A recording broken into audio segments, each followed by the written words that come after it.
Karibu tena kwenye channel ya Movitech Academy.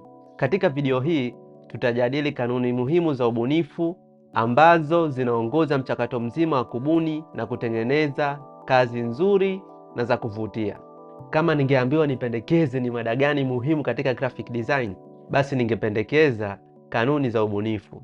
Kabla hatujaanza, kama bado hujasubscribe channel hii, tafadhali bonyeza kitufe cha subscribe ili uwe wa kwanza kujifunza mbinu za kisasa za ubunifu na teknolojia kwa ujumla. Kwanza kabisa, tutaanza na usawa na mpangilio, yani balance and alignment. Usawa katika ubunifu unahakikisha kuwa vipengele vya kazi yako vimepangwa vyema na vinatoa hali ya uwiano. Tunatumia mpangilio kuweka vitu mahali sahihi na kuhakikisha kazi zetu zimepangika vizuri. Sasa tuangalie upatanifu wa rangi, yani color theory.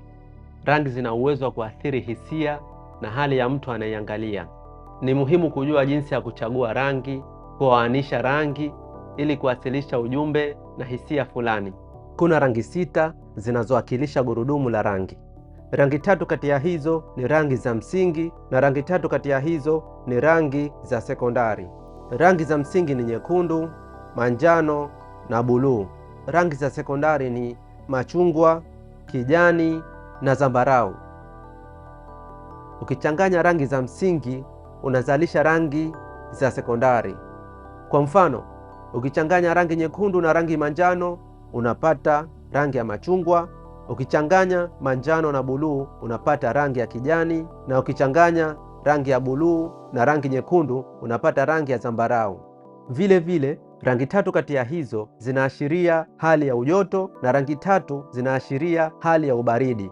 Rangi zinazoashiria hali ya ujoto ni nyekundu, machungwa na manjano, na rangi ambazo zinaleta hali ya ubaridi ni kijani, buluu na zambarau. Kama tulivyosema, ni muhimu kujua uchaguzi wa rangi. Kwa hiyo vipi tutaweza kuchagua rangi? Njia ya kwanza ya kuchagua rangi inaitwa analogous. Katika njia hii ya kuchagua rangi, tunachagua rangi ambazo zipo karibu sana. Kwa mfano, tunachagua rangi ya buluu lakini inaelekea kwenye zambarau. Matokeo ya rangi tunazozipata hapa kama zinavyoonekana katika rangi hizi. Hapa imetoka kwenye ubuluu inaelekea kwenye zambarau. Aina ya pili ya kuchagua rangi inaitwa complementary. Aina hii tunachagua rangi zinazotizamana katika gurudumu la rangi. Kwa mfano, hapa tumechagua rangi ya kijani na rangi nyekundu. Tunaweza kuchagua rangi ya buluu na rangi ya machungwa. Tunaweza kuchagua rangi ya manjano na rangi ya zambarau. Aina nyingine ya uchaguzi wa rangi ni split complementary. Hapa tunachagua rangi zinazotazamana lakini rangi moja iliyo kamili na nyingine zilizojigawa. Aina nyingine ya uchaguzi wa rangi ni triadic. Hapa tunachagua rangi 3 zilizo katika gurudumu la rangi. Tunachukua rangi moja tunawacha, tunachukua rangi nyingine. Tunachukua rangi moja tunawacha, tunachukua rangi nyingine. Tunachukua rangi moja tunawacha, tunachukua rangi nyingine. Kwa hiyo hapa imezalisha rangi ya buluu, imezalisha rangi nyekundu na imezalisha rangi ya manjano. Aina nyingine ya uchaguzi wa rangi ni tetradic. Hapa tumechukua katikati ya nyekundu na zambarau, katikati ya nyekundu na machungwa, katikati ya manjano na kijani, na katikati ya kijani na buluu. Aina ya mwisho uchaguzi wa rangi tutakayoiangalia ni monochromatic. Hapa tunachagua rangi aina moja lakini tunaongeza rangi nyeupe katika rangi yetu ili kuweka utofauti wa rangi. Kwa hiyo hii tunaona kijani ambayo ina weupe, lakini hii kijani imekoza.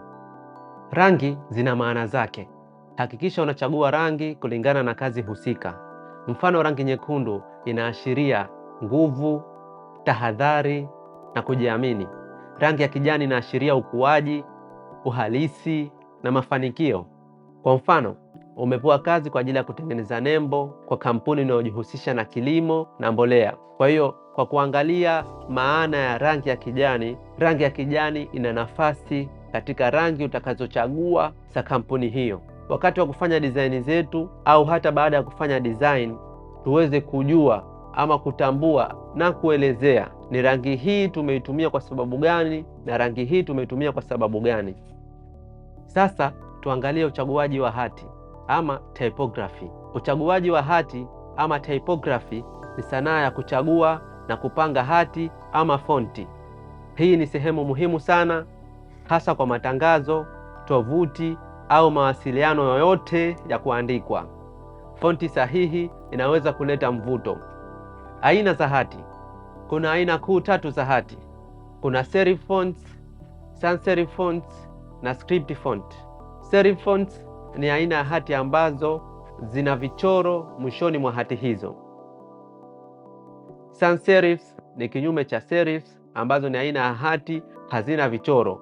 Kwa hiyo hizi tunaziita hati za kawaida. Aina nyingine ya hati ni script font. Hizi ni aina ya hati ambazo uandishi wake unafanana na maandiko ya binadamu. Kwa hiyo kama tumeshawahi kuona zile hati ambazo zimelala ama hati za marembo, kwa hizi ndiyo script font. Baada ya kujifunza aina za fonti ama hati, sasa hapa tuangalie baadhi ya kanuni za kuoanisha ama kuchanganya fonti ama hati aina tofauti. Kanuni ya kwanza, usichanganye ama usitumie zaidi ya fonti 3 katika design moja. Kanuni nyingine, tumia fonti za kawaida, yaani simple, ukichanganya na fonti ambazo zina mambo mengi, yaani detailed. Mfano mzuri wa hapa ni kutumia sans serif fonts na script fonts. Kanuni nyingine, hakikisha unapochagua hati kuna utofauti wa kutosha baina ya hati hizo.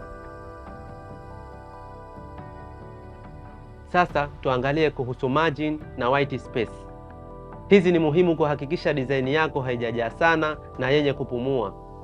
Margin ni nafasi inayobakia ama kubakizwa pembeni mwa design yako, na nafasi nyeupe ni sehemu ya wazi iliyo baina ya kitu kimoja na kitu kingine.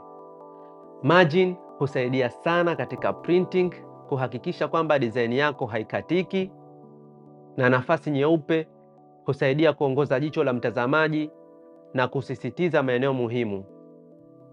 Tuangalie kipengele chengine kinachojulikana kama focal point. Focal point ni pointi ambayo ama ni sehemu ambayo mtazamaji jicho lake linaenda pale kwanza. Kwa lugha rahisi ni kusema kuwa mtu akiangalia design yako, sehemu ya kwanza atakayoenda kuangalia au jicho lake litakapoenda pale kuangalia, basi hiyo ndiyo focal point. Tunatumia ukubwa, rangi tofauti au mpangilio wa kipekee ili kuhakikisha ujumbe muhimu unaonekana. Hapa kuna mfano wa mchanganyiko wa kanuni zote. Kama unavyoona, usawa, rangi na fonti vinafanya kazi kwa pamoja kuleta ujumbe wa kuvutia na wenye maana. Hivyo ndivyo unavyoweza kutumia kanuni za ubunifu kuboresha kazi zako. Kama umeipenda video hii, usisahau kulike na kuandika maoni katika sehemu ya comment.